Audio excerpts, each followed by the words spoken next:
혹시 디모데서를 설교로 들으신 적은 있을까요? 없을까요? 성경 공부를 하신 적도 없으실까요? 잘 안 합니다. 목사님들이 디모데서 뭐 디도서 이런 거 잘 안 하시고 나름 이유가 있는 것 같긴 해요. 근데 저한테는 디모데서가 굉장히 친숙합니다. 왜냐면 UBF 때 제 선배 중에 이름이 디모데라는 사람이 있었거든요. 디모데라는 사람이 있었는데 좀 별났어요. 좀 별나고 독특한 그런 사람이 있었어요. 디모데서 하면 그 사람이 항상 먼저 떠오릅니다. 영향력은 별로 안 됐어요. 사실 영향력은 별로 안 됐는데 그 사람 이미지가 떠오르면서 한편으로는 그 당시에 참 즐겁기도 했고 재밌게 신앙생활 했었다라는 그런 생각이 좀 들었어요. 우리에게 디모데라고 하면은 어떤 이미지로 많이 붙어 있을까요?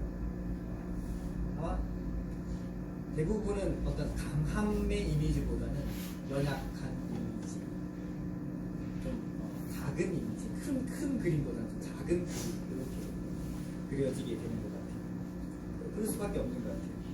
우리가 사도행전 하면서 디모데 얘기를 잠깐 했었습니다.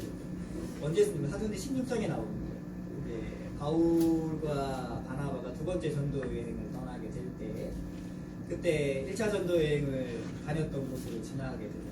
나중에 이제 뭐 2차 전도 여행은 사실은 뭐 바나바랑 같이 다니게 되지는 않지만 그때 루스트라, 더베, 이고니온 이런 지방을 지나갈 때에 주로 1차 전도 여행 핵심 지역이었어요.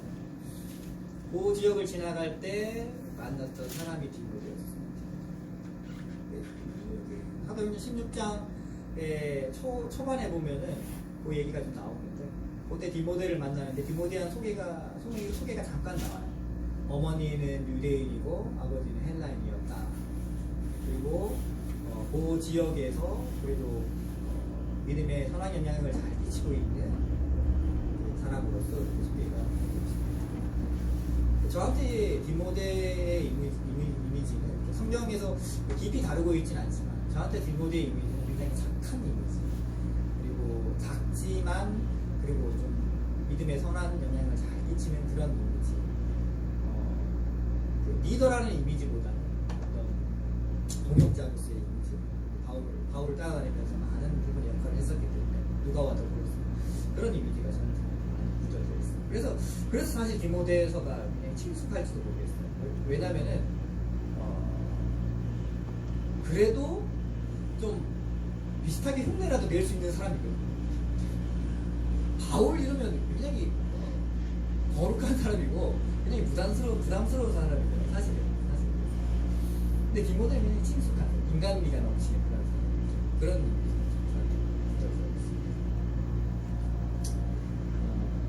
이제 제가 잠깐 동안 이제 디모데 전 후서를 이제 좀 살펴보게 될 텐데 사실 디모데서와 디도서는 좀 분류하기를 어떻게 분류하냐면 다른 뭐 에베소서나 빌립보서나 뭐 갈라디아서, 뭐 로마서 이런 것들은 교회에 전하는 편지였어요. 페라 명식으로 그러니까 편지였었는데 좀 다르게 디모데서와 디도서는 수신자가 있습니다. 명확하게 오늘도 초반에 보면 나오겠지만 나의 사랑하는 아들 디모데에게 편지를 한다라는 그러니까 수신자가 명확하죠. 디모데에게 편지를 쓴 것이 디모데 전 디도서도 역시 마찬가지.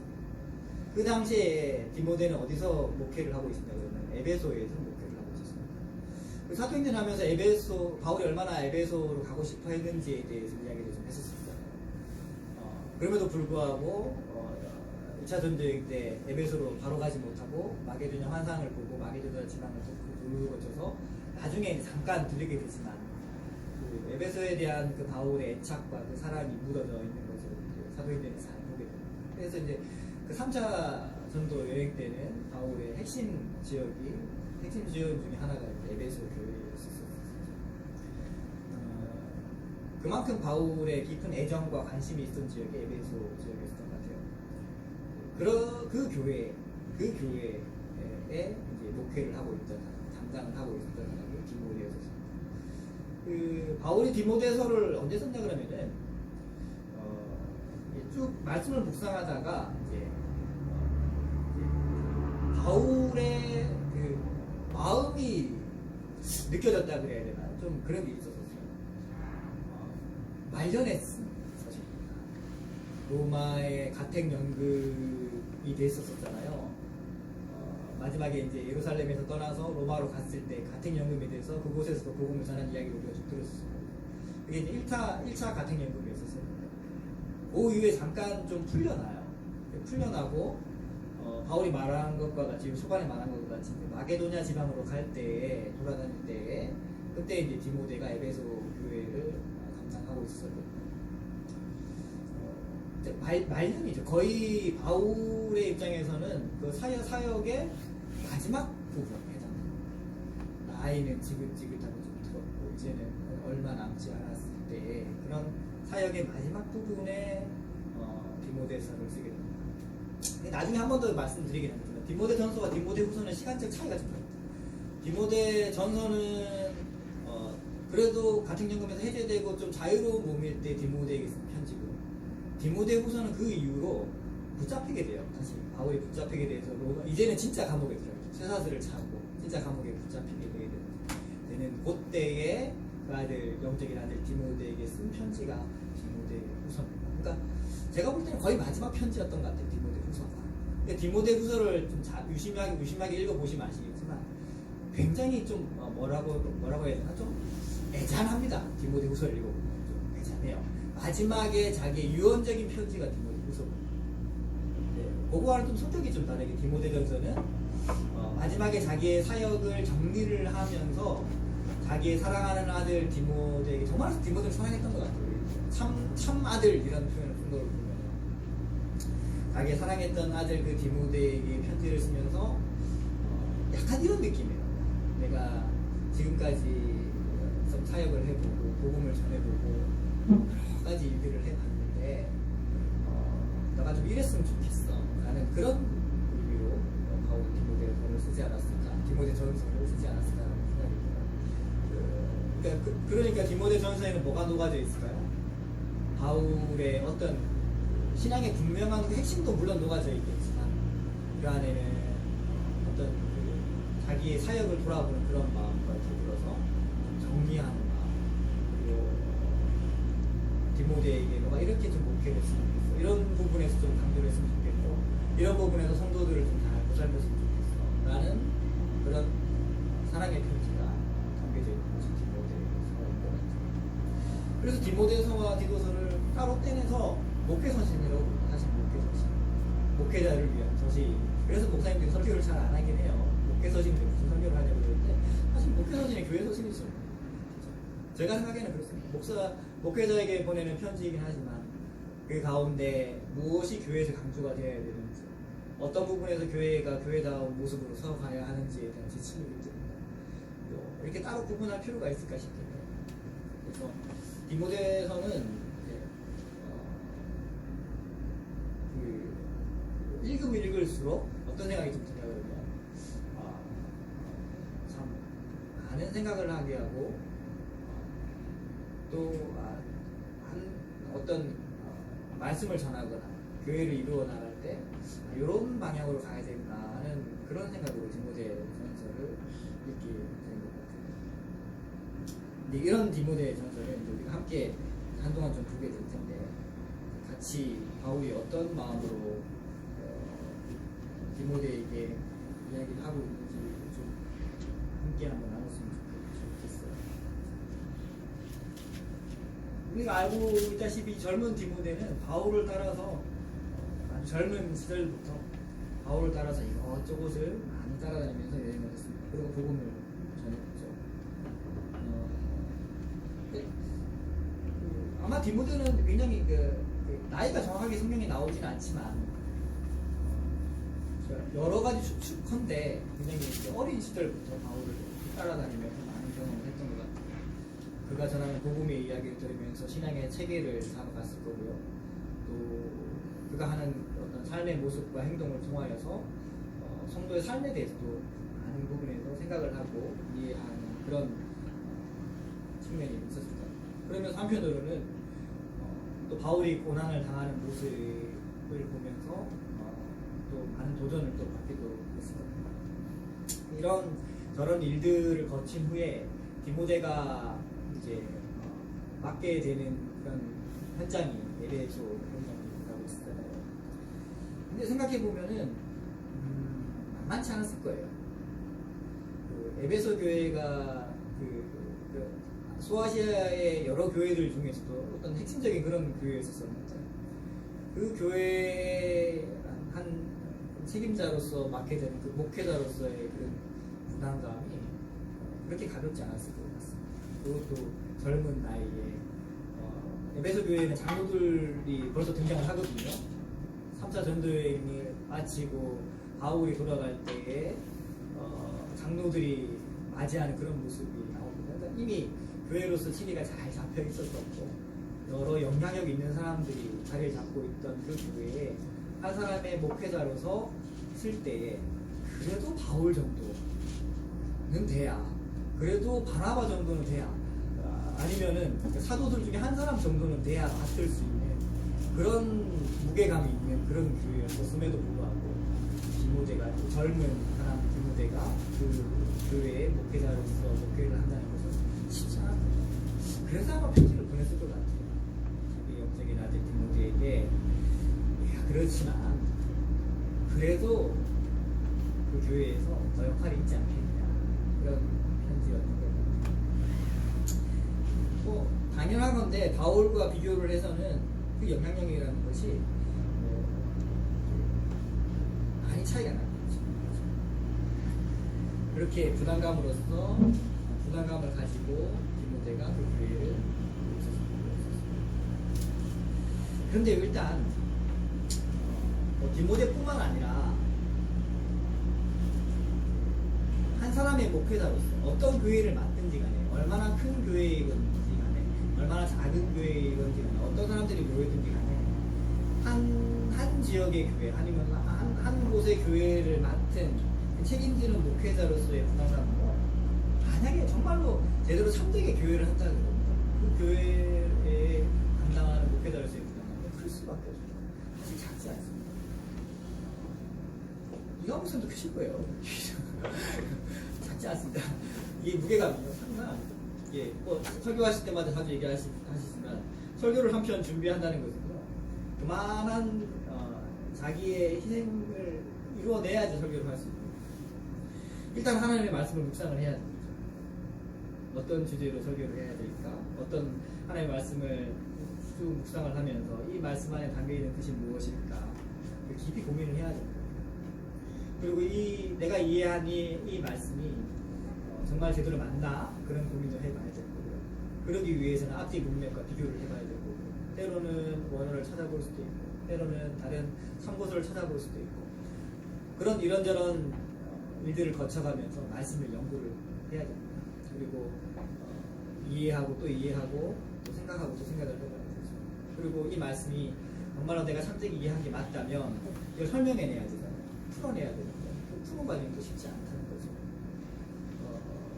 쉽게 모든 사람들이 다 이해할 수 있고 알아들을 수 있고 납득할 수 있고 일단 아멘할 수 있도록 그렇게 말씀을 풀어낸다는 거죠. 상당한 무게감이 있는 겁니다. 그러면서 한편으로는 동시에 거기에 자기 의견이 많이 들어가면 안 되는 것이죠. 자기 의견이 안 들어갈 수는 없겠지만 가능하면 하나님께서 말씀하신 그 뜻을 쫓아서 이렇게 설교하는 것이 설교자로서의 부담감 쉽지 않습니다. 그만큼 내공이 필요한 일이고요. 깊은 자기의 어떤 자기를 깎아내는 그런 일들이 필요한 겁니다. 그런데 목회자가 이렇게 일을 하기 위해서는 말씀에만 전념하면 좋겠지만 사실은 그렇지 않은 경우가 대부분이잖아요. 뭐 큰 교회가나 작은 교회나 상관은 없는 것 같아요. 어떤 교회에서든지 간에 목회자가 말씀을 제대로 연구하기 위해서 많은 시간이 필요한데 그 시간이 주어져 있지 환경들이 많이 있는 것 같습니다. 뭐 작은 교회 목회자들은 먹고 살기 위해서 일을 해야 되는 노하우도 하고 또 뭐 큰 교회라고 하더라도 또 많은 사람들을 돌아보아야 하는 그런 위치에 있기 때문에 그 일들을 감당하느라고 시간이 많이 걸리는 것이 사실일 것 같아요. 그런데요, 그렇게 혹은 정말로 그렇게 말씀을 연구할 수 있는 환경에 주어져 있는 목사를 하더라도 어떤 오류에 빠질 수 있냐면 자기만의 착각에 오류에 빠질 수가 있습니다. 그렇죠? 어떤 얘기냐면 현실과 동떨어진 설교를 하는 경우가 많게 된다는 거죠. 말씀 연구를 깊이 했는데 이 말씀이 우리의 삶과는 전혀 다른 동떨어진 말씀을 하게 될 때는 또 대략 난감하게 됩니다. 그래서 쉽지 않은 것이 목회자의 삶이고 목회자의 어려움인 것 같아요. 하나님을 믿으며 살아가는 모든 사람들의 삶이 사실은 쉽지 않습니다. 어느 누구가 쉬운 삶이 있겠습니까? 제가 학교에서 우리 학생들한테 얘기를 할 때도 이런 얘기를 참 많이 합니다. 믿음으로 살아간다는 것이 너희가 쉬워 보이지만 사실은 그 무게감이라는 것이 하나다. 그런데 그 무게감을 지면서 살아가는 그 믿음을 그렇게 가볍게 여겨서 되겠나 이런 얘기를 좀 어떨 때는 좀 생각을 하게 돼요. 물론 그 나이 때 믿는 믿음이라는 것이 얼마나 대단하겠냐마는 좀 제대로 이해하지 못하고 잘 알지 못하는 경우도 많거든요. 그래서 이제 마치 이런 거 있잖아요. 제가 UBF 때도 그런 생각이 빠졌었어요. 목회자가 되거나 선교사로 나가는 것이 하나님의 일을 하는 것이다. 이렇게 생각하는 친구들이 몇 있어요. 아버지가 선교사이고. 근데 그런 친구들을 볼 때마다 좀 안타까운 마음이 많이 들죠. 그것만 하나님의 일이겠냐 그런 얘기를 생각이 나죠. 애초에 만약에 그것만이 하나님의 일이라고 생각하고 뭐 이런저런 일들을 거쳐서 만약에 그런 착각 속에 빠져 있다면 애초에 사실은 그만두는 게 포기하는 게 낫지 않겠나 그런 얘기입니다. 지지난주 설교를 할 때는 그런 얘기를 좀 했었어요. 목요일 설교를 할 때는 우리 선생님 중에 한 분이 우리 지금 강도사죠. 강도사로 계시는데 이분이 곧 이제 목사가 되려고 하세요. 목사가 되려고 하시는데 사실은 좀 궁금해요. 왜 목회자가 되려고 하는지. 교회가 있는 건 아니거든요. 그냥 가정교회에서 가족들끼리 모여서 이제 예배를 드리는 목사가 되려고 해요. 그래서 얼마 있으면 목사 안수를 받으려고 하는데 지도적으로 말씀을 드리는 건 아니지만 예배 때 그런 얘기를 했었습니다. 한 적이 있습니다. 학생들에게 물론 하는 적이 있습니다. 선교사가 되는 것이고 아니면 하나님을 일을 하는 것이고 하나님 일을 하는 건 아니다. 그러면서 한편으로 거기다 붙여가지고 목사가 꼭 돼야 되는 것이 하나님이 일을 하는 것은 아니다. 그런 얘기 좀 한 적이 있었어요. 진실로 마음을 담아서 그런 얘기를 했습니다. 하나님이 일을 하는 방법은 여러 가지가 있는데 제가 볼 때 그 사람은 목회자로서의 어떤 소질과 소명은 잘 없어 보였거든요. 그래서 그런 얘기 알아들었는지 잘 모르겠지만 그걸 직접적으로 대놓고 하기는 좀 그렇더라고요. 그래서 그런 얘기를 했었습니다. 그런 것 같아요. 모든 믿는 사람들이 마찬가지입니다. 모든 믿는 사람들이 삶에 그 거룩하게 살아내는 그 믿음으로 살아내는 그 무게감이라는 것을 사실은 쉽지 않은 것 같습니다. 디모데도 역시 마찬가지였겠죠.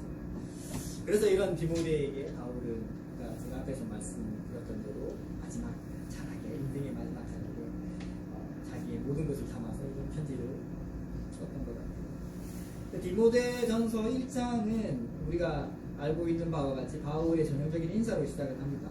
하나님에 관한 축복에 관한 인사로 시작을 하고 그 다음에 디모데전서 1장을 나누어 보자면 두 부분으로 좀 나누어 볼 수 있는데 첫째 부분은 3절부터 11절까지 3절부터 11절까지로 나눠 볼 수 있고 두 번째 부분은 12절부터 17절까지로 좀 나눠 볼 수 있는 것 같아요.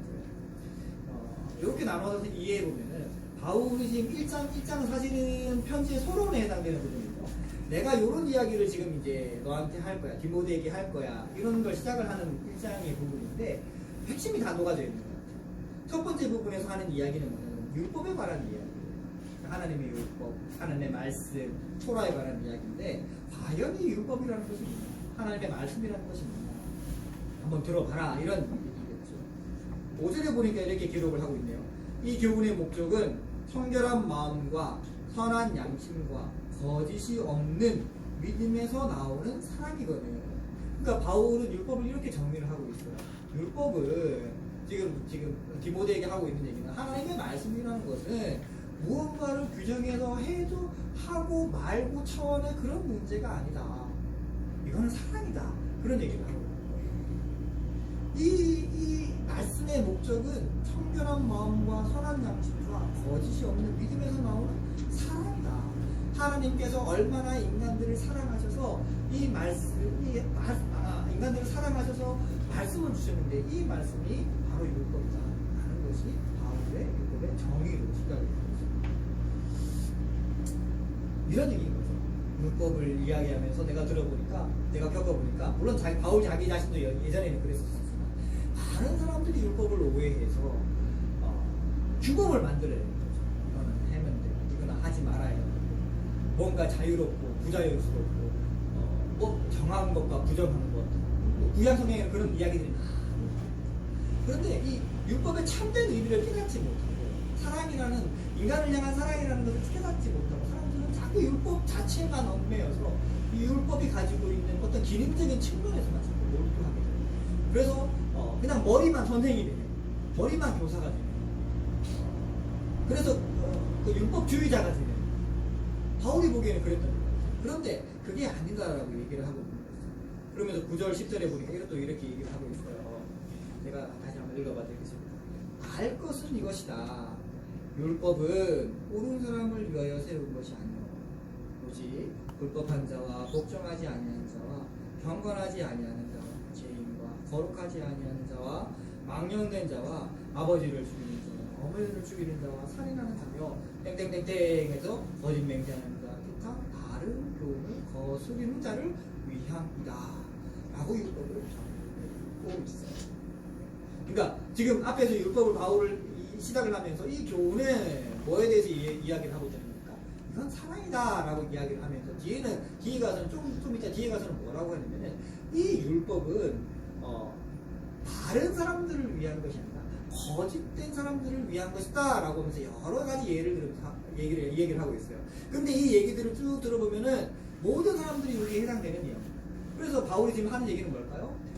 이런 얘기 같아요. 저에게 들리는 이 말씀이 저에게는 어떻게 들리냐면은 봐라, 얼마나 이 세상의 모든 인간들이 하나님으로부터 얼마나 멀리 떨어져 있냐. 그런데 하나님은 하나님의 말씀을 통하여서 이 인간들이 스스로 얼마나 자기 자신이 하나님으로부터 멀리 떨어져 있는가를 깨닫도록 하시기 위해서 이 말씀을 우리에게 주신 거야. 이런 거죠. 기준인 거죠. 내가 하나님의 말씀으로부터 하나님으로부터 얼마나 많이 떨어져 있나? 사실은 기준을 알지 못하면 우리가 얼마나 많이 떨어져 있는지 알 수 없잖아요. 근데 이 기준이 명확하게 주어진 것이 바로 하나님의 말씀이에요. 그러니까 이 율법이라는 것이 최종적인 목적은 뭐라는 겁니까? 사랑이라는 거예요. 바울이 말하는 게 사랑인데 이 사랑의 표현 방식이 뭐냐 그러면은 너희들이 지금 하나님으로부터 멀리 떨어져 있어. 그러니까 깨달아. 다른 사람들을 위해서 이 율법이 필요한 것이 아니라 하나님으로부터 멀리 떨어져 있는 사람들을 위해서 이 율법이 필요한 거야. 그리고 깨달았다면 돌아와야 돼. 하나님의 사랑으로 돌아와야 돼. 이 얘기를 바울이 율법으로 시작을 하고 있습니다. 근데 이 이야기가 바울이 여러 가지 다른 표현을 써서 표현하고 있지만 다른 서신에서도 동일하게 그렇게 나오고 있습니다. 자, 이렇게 첫 번째 부분에서 율법에 대한 바울의 이해, 하나님의 말씀에 대한 바울의 이해, 그러니까 교회에서도 이렇게 전하라는 거겠죠. 디모데에게 1차로서는 디모데에게, 그리고 디모데를 통하여서 많은 사람들에게 율법이라는 것의 참된 의미를 깨닫도록 그렇게 하고 있는 거예요. 그리고 두 번째 부분으로 넘어와서는 무슨 얘기를 하고 있냐면 자신이 받은 은혜에 대한 이야기를 하고 있어요. 연결이 되죠. 이전에 바울이 이렇게 살았던 사람이에요. 이전에 바울은 이렇게 살았던 사람인데, 그런데 생각해보니까 내가 지금 이렇게 살아갈 수 있었던 이유는 나 때문이 아니고 하나님께서 나에게 베푸신 그 한없는 사랑 때문에 내가 지금 이 사역을 이루어낼 수 있는 거다 라고 말하는 것이 바로 두 번째 핵심적인 이야기예요. 어떻게 자신이 그런 상태였음에도 불구하고, 그런 율법자였음에도 불구하고 자신에게 이렇게 하나님께서 사랑하셔서 그리스도 예수를 알게 하시고 이 그리스도 예수를 통하여서 자신이 어떤 처지에 있던 사람인지를 깨닫도록 하시고 다시금 하나님 편으로 돌아올 수 있게 만든 이 이야기가 두 번째 주제의 이야기인 거죠. 거기에 그 표현 중에 하나가 우리에게 굉장히 잘 알려져 있는 표현입니다. 어떤 표현이십니까? 죄인이라 되겠습니다. 바울이 고백했던 그러니까 이 표현을 그냥 죄인 중에 내가 괴수니라 이렇게 하면은 별로 우리에게는 감동이 안 되는데, 어떻게 이해하시면 좀 감동이 되냐 그러면은, 바울이 이제 삶이 얼마 남지 않았어요. 그리고 자기의 인생을 다 돌아보면서 깊이 고민해보고 생각을 해보니까, 역시 하나님의 은혜가 아니었으면 내가 이렇게 살아갈 수 없었고, 그리스도 예수를 만나지 않았더라면 내가 이렇게 살아갈 수 없었고, 그런 깊은 자기의 고민과 그런 자기의 깊은 고찰 속에서 나오는 고백인 것이죠. 그렇게 생각해보니 자기가 죄인이 될 수 없던 거야. 내가 바로 그런 사람이었던 거야. 다른 사람이 아니라 내가 그런 사람이었던 거야 하고 이야기하고 있다. 우리는 사도행전의 여러 부분에서 이미 바울이 이런 고백이 어떻게 나오게 됐는지 살펴보았습니다. 그러나 이런 자신도 하나님께서 은혜를 베푸셔서 예수가 그리스도라는 사실을 전하는 복음 전도자로서 삶을 살게 하셨다는 그 한없는 은혜가 바울에게 너무나 값지고 컸다는 것이죠. 이 두 가지 이야기를 지금 디모데 전서에게, 디모데에게 쓰는 편지에서 바울이 하고 싶은 이야기. 자, 이제 내가 너한테 교회를 이루어 나가는 거, 그 교회에서 하나님의 말씀을 전하는 거, 어떻게 이 교회가 바르게 하나님을 향하여서 나아가게 되는 것은 바로 이런 거야 라고 이야기합니다. 먼저 하나님의 말씀을 잘 들어, 그리고 잘 이해해, 그리고 하나님으로부터 우리가 얼마나 많은 은혜를 받은 건지를 깨달아야 돼. 그리고 그 이야기를 하면 돼 라는 이야기가 디모데전서 1장의 이야기입니다.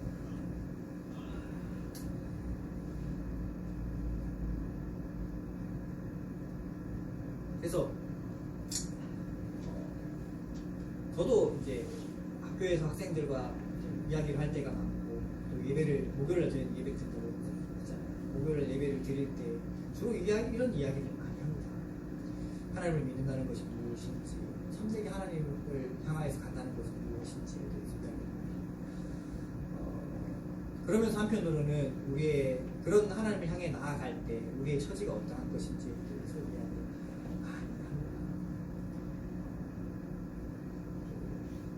계속 그런 이야기를 계속 해 나가니까 이제는 애들이 조금씩 이해하는 것 같아요. 완벽하게는 아닐지라도 자신들의 신앙에서 어떤 부분을 좀 바로잡아야 할 것인지, 어떻게 나아가야 할 것인지 좀 이해하게 되는 것 같아요. 기독교 대안학교로서 이렇게 해 나갈 때 내가 과연 믿는다는 것이 무엇인지에 대해서 좀 지향점이 좀 생기는 그런 느낌이 되는 것 같아요. 아이들한테 주로 하는 얘기는 주로 삶에 대한 이야기를 많이 합니다. 믿는 사람으로서의 삶, 그런 얘기를 많이 합니다. 지난주, 그러니까 이번 주 목요일 설교를 할 때는 또 그런 얘기를 나눴습니다. 무슨 얘기를 했냐면, 얘네들이 참 아픔을 많이 겪었거든요. 생명나무, 제주도에 있는 생명나무 학교라는 그런 대안학교에 있다가 거기서 어른들끼리 싸워서 떨어져 나오는 곳이 제주 샬롬 학교였어요. 전체가 아니고 일부가 떨어져 나왔어요. 또 그렇게 제주 샬롬 학교에서 1년도 채 안 된 그런 시점에 이사장과 교장이 싸워가지고 그때쯤 가평을 왔었거든요. 그 분위기를 한번 깨보려고, 끊어보려고 가평을 왔었었는데, 결국 뜻한 바대로 되지 못하고 결국은 학교가 없어지고 가평에 얘네들이 남을 수밖에 없는, 그게 불과 한 1년 반에 있었던 학생들에게 겪었던 그런 일들이었어요. 많은 어려움과 아픔이 있었거든요. 예배 때, 이번 주 목요일날 예배 때 이제 제가 사과를 했어요. 어떤 사람이 너희들이 그런 어려움과 아픔을 겪을 때 한 번도 어른들한테 공식적으로 사과를 받아본 적이 없겠다. 근데 내가 오늘 사과를 한다.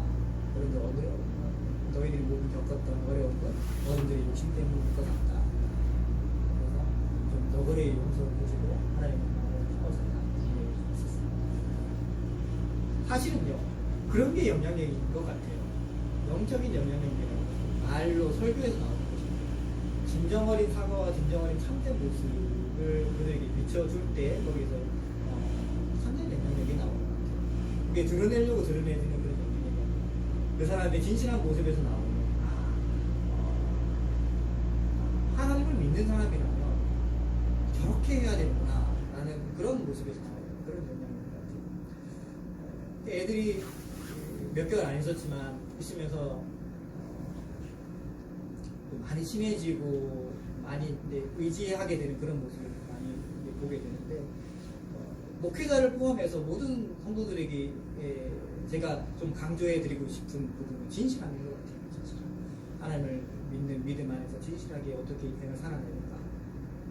겉으로 포장되지 않은 그런 모습이 아니라 진실하게 내가 혹시 잘못한 것이 있다면 사과를 하고 혹시 잘된 것이 있다면 격려해주고 위로해줄 수 있고 또 칭찬해줄 수 있는 그런 모습이 같아요. 그런 생각이 들어요.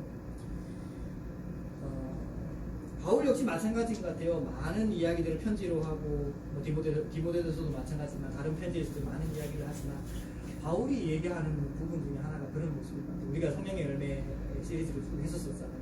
그 가운데 많은 부분이 또 거기에 해당되는 내용이 있습니다. 하나님을 믿는 사람으로 어떻게 하나님을 향하여서 서 있어야 되는 것인지 그리고 어떻게 그 서 있는 방향대로 살아내야 할 것인지에 대해서 이야기를 먼저는 디모데에게 그리고 디모데를 통하여서 에베소 교회에게 그리고 우리에게까지 그런 이야기를 하고 있는 것 같습니다.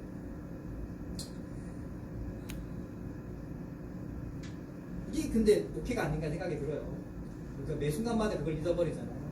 우리가 얼마나 하나님을 향하여 서 있지 못한 자인지 깨닫는 것 그리고 깨닫지 못했던 다시 돌이키는 것 하나님의 그 사랑과 은혜가 얼마나 크고 값진 것인지 우리가 설교가 아니면 언제 또 듣겠습니까?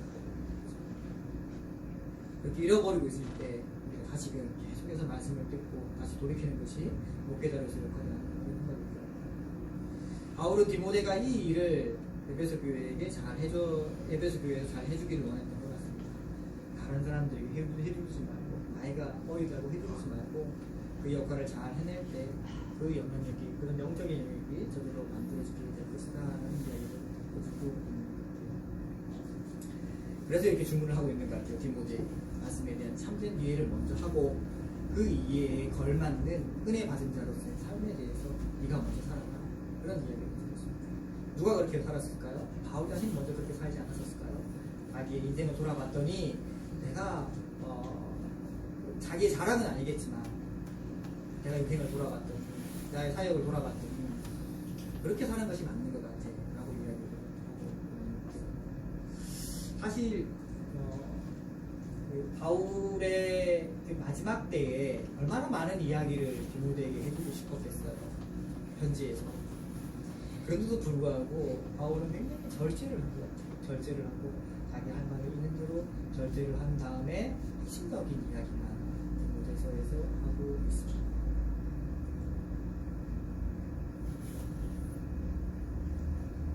동시에 디모데를 포함한 모든 목회자들에게 이런 이야기를 해주고 있겠죠. 교회를 이루어낸다는 것, 하나님의 말씀을 전한다는 것은 이렇게 했으면 좋겠어 라고 이야기를 하고 있습니다. 더불어서 성도들에게 그런 삶을 살아내야 함을 하고 있습니다. 바울이 사랑했던 처아들 디모데에게 전한 이 편지는 동시에 우리에게까지 전해지고 있습니다. 이를 통해 먼저 우리 자신의 먼저 모습을 돌아보았으면 좋겠어요. 우리 교회의 모습을 돌아보았으면 좋겠고 우리가 무엇을 향하여 서 있는지 그리고 하나님의 말씀에 대한 이해는 어떻게 서 있는지 우리가 하나님의 은혜를 어떻게 받아들이고 있는지를 돌아보았으면 좋겠습니다. 그리고 그렇게 할 때에 함께 하나님께서 원하시는 성경적인 그런 아름다운 교회를 만들어낼 수 있었으면 좋겠습니다. 기도하겠습니다.